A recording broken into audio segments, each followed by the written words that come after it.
Everything depends on the boatman's intuition, honed over generations. One wrong cast can ruin an entire season, but the right spot can bring in thousands of silvery fish in a single day, enough to feed an entire village through the coming storm season.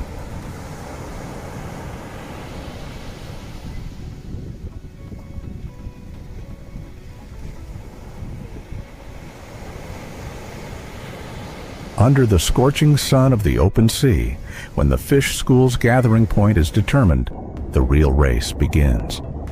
On deck, every movement is as precise as clockwork. Every passing second is vital, where the sea and humans test each other's limits.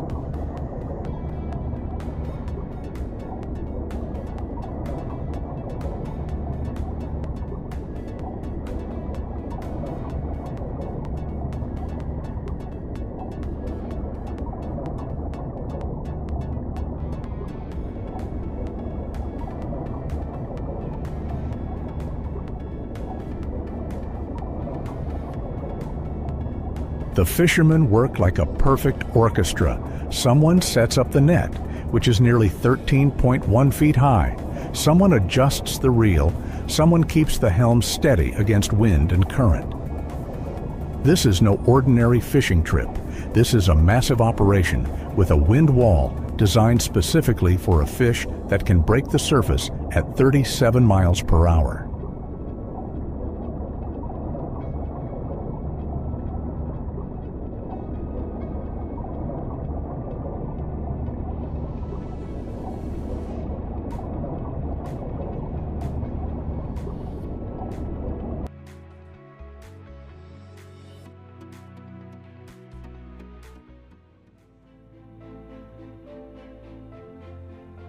Huge nets were spread out in the direction of the fish, tens of meters long, creating an invisible maze in the middle of the sea.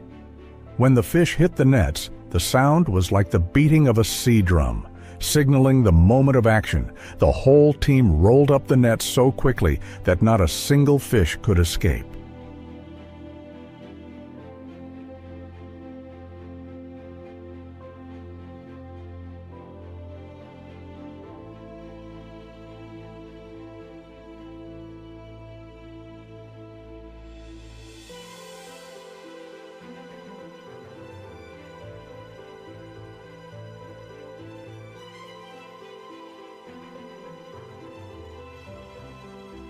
Thanks to instinctive coordination and speed honed over many seasons at sea, the fleet can collect thousands of fish in just 1 hour. And the seemingly impossible number, 10,000 in 48 hours, is gradually becoming a reality, as long as the wind does not change direction and the waves do not rise.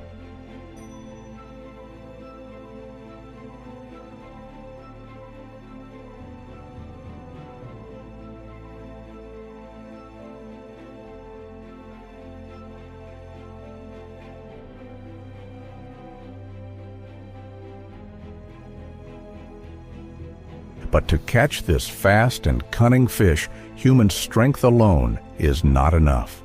On deck, modern technology and seafaring experience combine like two halves of one soul. One is intelligence, the other is instinct.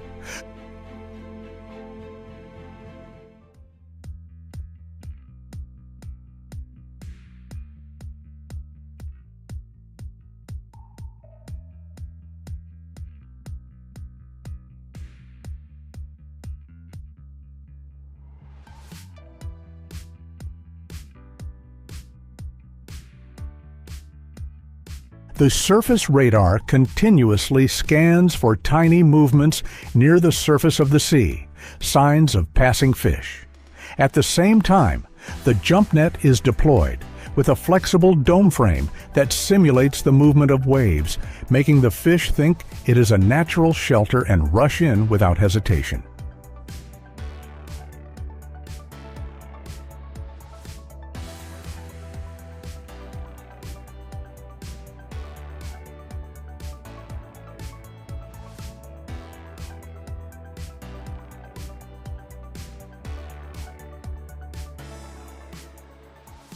Along with technology, fishermen also retain an ancient secret: underwater sound transmission.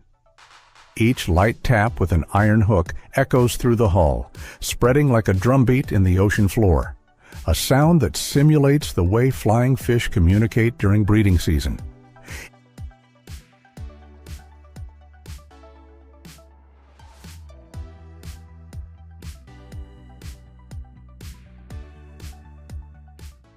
More stories. Once the net is hauled up, the selection process begins on deck. Only those between 7.87 and 9.84 inches long, with smooth, clear skin and no scratches, are kept. Any fish with bumps, torn fins, or dehydration are immediately discarded. In just a few hours, the meat quality can deteriorate beyond repair. Coming in.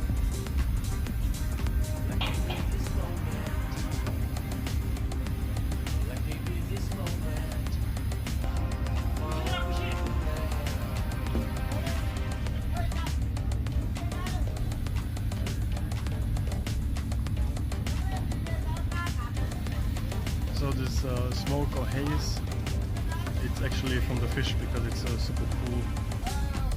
It's raining, so they have to stop unloading the fish or change loading because now the rain freezes on the fish and it increases the weight and everything. Oh shit!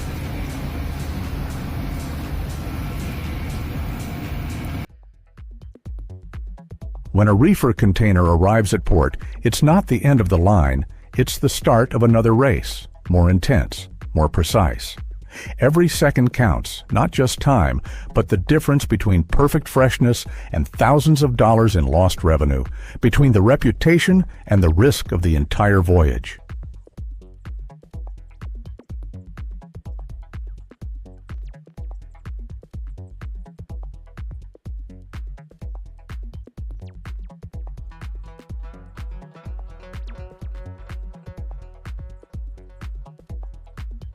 Once unloaded, the flying fish are transported directly to the coastal processing plant, a frozen world where man and machine are one in a never-ending rhythm.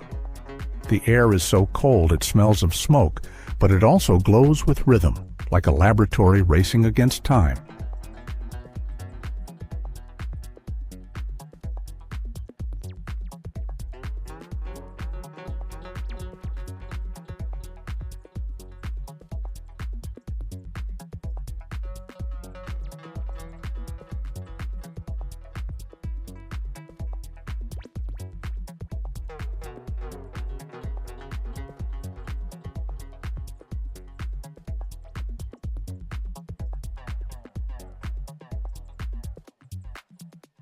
In particular, flying fish caught in nets with their wings spread out are often valued higher, a sign of superior health, reflexes, and freshness, making them a top choice for restaurants and high-end markets.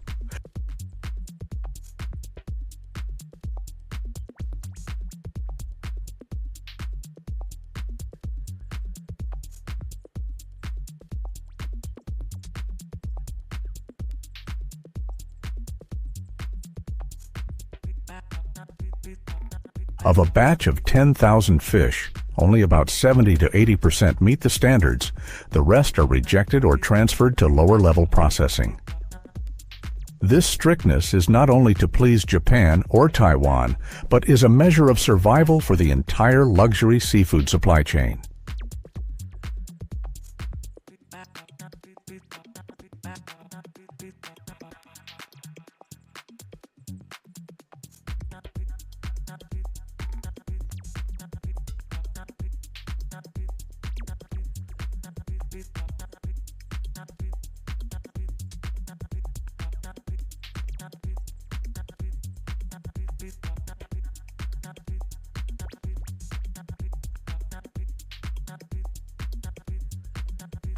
It is these meticulous selection steps that turn each trip into a real gamble, where each flying fish represents time, sweat, and faith in the ocean. There, every passing second is a bet between man and nature.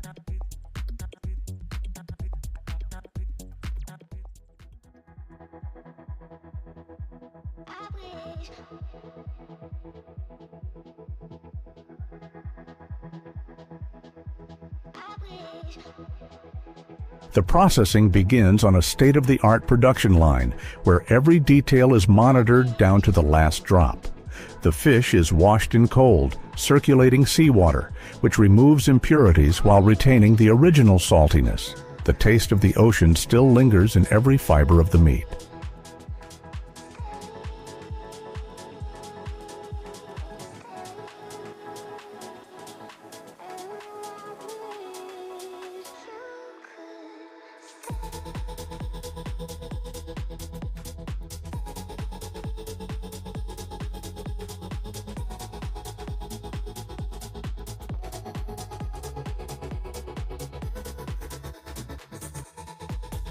Next, they pass through an ultrasonic descaling system, a technology that quickly cleans without damaging the silvery skin, a symbol of premium freshness that Japanese chefs especially seek.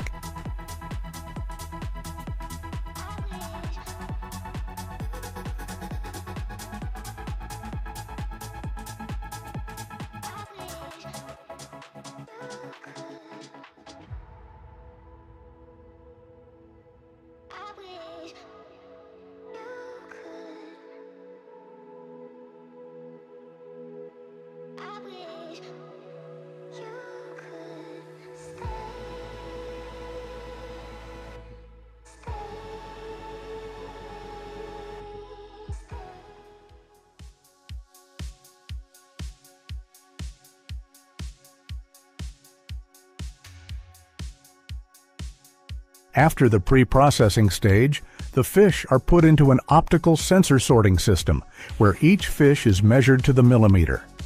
The premium fresh line is vacuum sealed in trays, covered with a transparent antioxidant film, as if sealed by the ocean itself.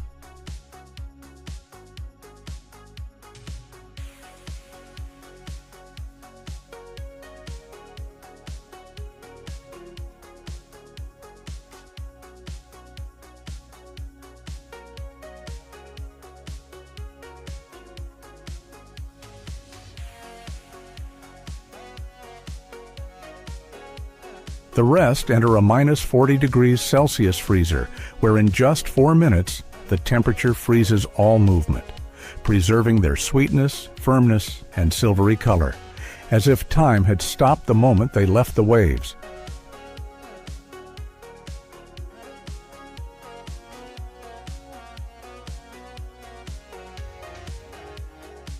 Each shipment carries a QR code, a digital passport that documents the entire journey: catch coordinates, harvest time, storage conditions, and every stage of processing. It is a testament to the transparency, pride, and honor of the blue ocean supply chain.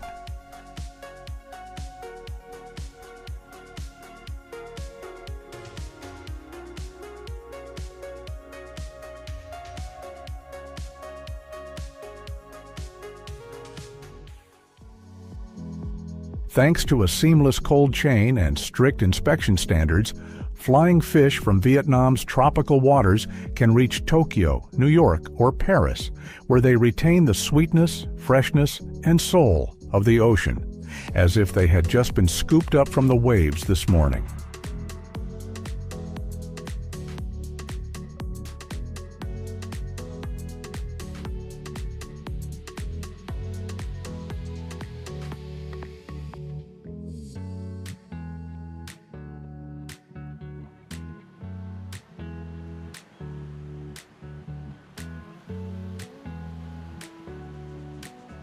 From our coastal factories, flying fish are sent to the world's most exquisite tables, where every slice tells a story of technique, passion, and respect for seafood.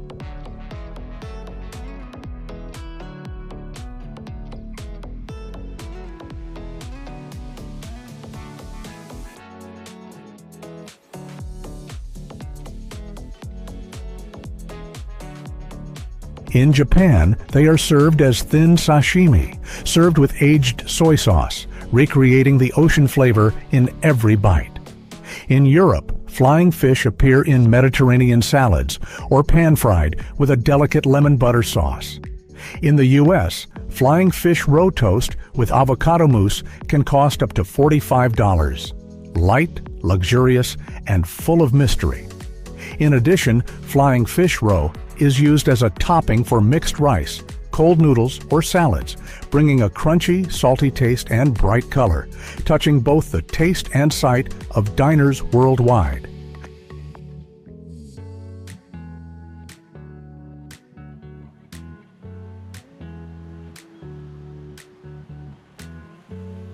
No matter how it is prepared, flying fish remains pure, low in fat, rich in protein, becoming a symbol of high-class cuisine, where sophistication lies in every fiber of the meat.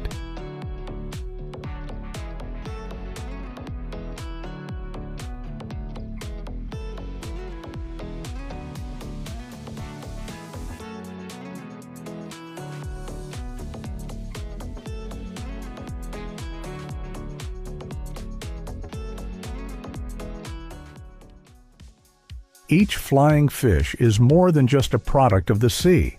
It is a product of sweat, skill, and respect for nature. The 48-hour race is over, but the bond between humans and the ocean continues, deep and endless.